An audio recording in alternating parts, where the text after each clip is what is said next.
इस समय मैं जीएमसी राजौरी में मौजूद हूँ और जीएमसी राजौरी में प्रिंसिपल सर जो हैं वो मेरे साथ हैं। इनसे जानते हैं कि बड़ाल में जो इस समय वारदात चल रही थी, जिस तरह से माहौल बना हुआ था, तो वो अब क्या वहाँ पे कंडीशन है? सर, बड़ाल के काफ़ी लोग आपके पास आए, केसेस आए, 17 लोगों की मौत हो गई है, अभी क्या माहौल है, किस तरह से देखा जा रहा है अभी? देखिए जी, अभी भगवान की दया से अभी हमारे पास पिछले 3 दिनों से कोई भी नया केस नहीं आया है और जो हमारे पास कुछ लोग एडमिट हैं वो सभी की कंडीशन स्टेबल है और वो ख़तरे से बाहर हैं। ये केस ना आने की बड़ी वजह है, एक तो जो हमारी डिस्ट्रिक्ट एडमिनिस्ट्रेशन है, हमारे डीसी अभिषेक शर्मा जी है, और जो हमारे चीफ सेक्रेटरी साहब ने एक पॉलिसी बनाई थी, हेल्थ सेक्रेटरी साहब ने पॉलिसी बनाई थी कि इन लोगों को उनके हैबिटेट से उठा के राजौरी में ले आया करें।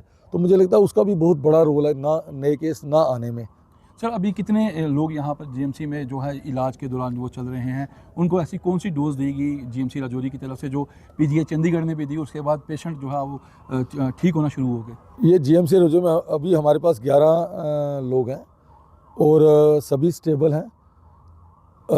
इनको हम एट्रोपिन, जो हमने पीजीआई चंडीगढ़ एजाज भेजा था, उसको हमने एट्रोपिन दी थी और इन सभी को भी एट्रोपिन दी जा रही है। सर, क्या एट्रोपिन जो दी जा रही है उससे ये पेशेंट रिकवर हो रहे हैं? जी बिल्कुल, वंडरफुल, बहुत ज़्यादा असर आ रहा है एट्रोपिन का। और ये एट्रोपिन मुझे लगता है गेम चेंजर बन गई है। इसके आने से, जब से एट्रोपिन आया, कोई भी केस हमारा ख़राब नहीं हुआ है और भगवान करे रक्षा, कोई डेथ भी नहीं हुई है। सर, जो जिस एट्रोपिन का आप नाम बता रहे हैं, ये ऐसी कौन सी मेडिसिन है और किस कंडीशन में जो है वो दी जाती है? देखिए, एट्रोपिन एक ऐसा एंटीडोट है जो ऑर्गेनोफॉस्फोरस पॉइजनिंग होती है, पर्टिकुलर टाइप की पॉइजनिंग होती है, उसमें दी जाती है।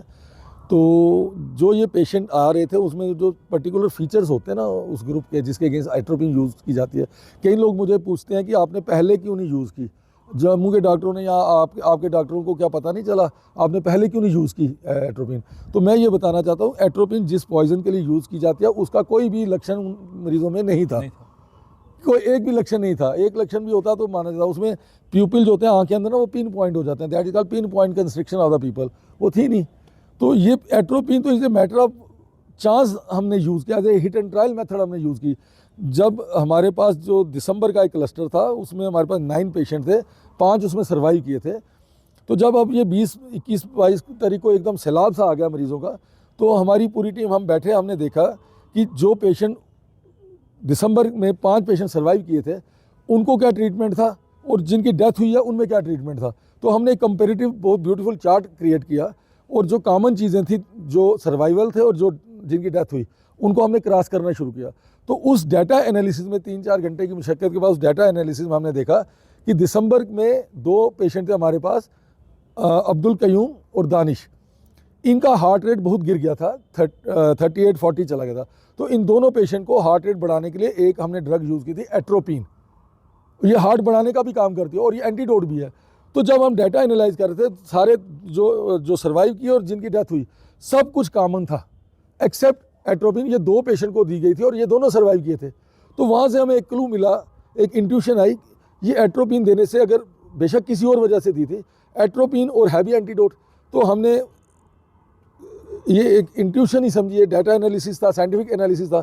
हमने फिर एट्रोपिन का एक डोज कैलकुलेट की, उनका हमारे एक्सपर्ट बैठे कि कितनी डोज होनी चाहिए, तो उसको हमने कंटिन्यूस आईवी फ्लूइड इन्फ्यूजन के थ्रू दी और that has turn to be a game changer, turning point. Sir, अब ये जो मामले अब जिसमें रोकथाम जो हो चुकी है, अब इस तरह का कोई केस सामने ना आए, क्या इसके लिए मेडिकल टीम जो है वो पूरी तरह से तैयार है? देखिए, जैसे हमारे health secretary doctor Abid Rashid Shah साहब ने भी बोला है कि मुस्तैदी में कोई कमी नहीं आनी चाहिए। हमारे चीफ सेक्रेटरी का भी कहना है मुस्तैदी में कोई कमी नहीं आनी चाहिए। तो ये हमारी ग्राउंड लेवल टीम्स हैं, मेडिकल कॉलेज राजौरी की टीम है, हमारे डायरेक्टरेट हेल्थ की टीम है, हमारे सीएमओ साहब की टीम है। सो मुझे नहीं लगता कहीं पे भी गार्ड में कोई ढीलापन आया। हम सभी उसी तरह से काम कर रहे हैं जिस तरह से हमने दिसंबर के महीने में काम कर रहे थे। हमारी तरफ से कोई डील नहीं है। इनफैक्ट देखिए, अभी हमने और आर्गूमेंट किया है। हमने मेडिकल कॉलेज जम्मू से 4 एनेस्थीसिया के लोग, पीडियाट्रिक्स के लोग और न्यूरोलॉजिस्ट, जो न्यूरोलॉजिस्ट की राजौरी में बहुत कमी थी, जिसके लिए हमें जम्मू भेजने पड़ते थे लोग, आज एक न्यूरोलॉजिस्ट भी सरकार ने भेजा हमारे पास। हमारी हेल्थ मिनिस्टर इसको कंटिन्यूस मॉनिटर कर रही हैं और ये सारा कुछ उनकी देखरेख में और उनके हिदायत के मुताबिक चल रहा है। सर, मेरा एक आखिरी क्वेश्चन है कि सुनने में आता है कि राजौरी जीएमसी के अंदर काफ़ी स्टाफ की कमी है, इस कमी को दूर करने के लिए आपकी तरफ से क्या स्टेप जो है उठाए जा रहे हैं? ये सरकार उठा रही है स्टेप, इसमें बहुत तेज़ी से उठा रही है और बड़ी जल्दी ये कमी पूरी हो जाएगी। धन्यवाद।